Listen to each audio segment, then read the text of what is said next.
ஜெர்மனிலேருந்து மலேசியாவில் நடக்கிற முருகன் தைப்பூசத்துக்கு யாராச்சும் போவாங்களா? ஆமாங்க, நான் போவேன். ஐ மீன் வந்துட்டேன்.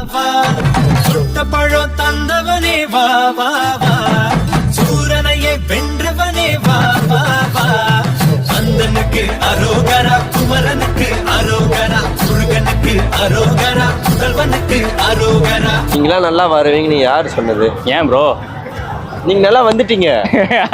ஆல்ரெடி வந்துட்டேன். ஆல்ரெடி வாங்க. ஓகே, வாங்க வாங்க. இது வரைக்கும் ரிவீல் பண்ணல யாருக்குமே.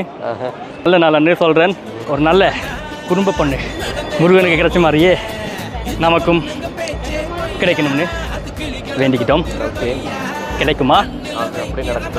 அப்படியே நடக்குது. இல்லைன்னா அனுமான் மாதிரி தான், வேற வழி இல்லை. பொண்ணு வராட்டிக்கும் பரவாயில்லைங்க, நம்மளுடைய ஹெல்த் அப்படி இருக்கு. ஆக்சுவலி லாஸ்ட் இயர் நம்ம யூடியூப் தான் வேண்டிக்கிட்டோம் நல்லா வரணும்னு. இன்னைக்கு ஏதோ கடவுள் புண்ணியத்தில் 15,000 சப்ஸ்கிரைபர்ஸில் நல்லா போகுது. நீங்களும் நமக்கு ஆதரவு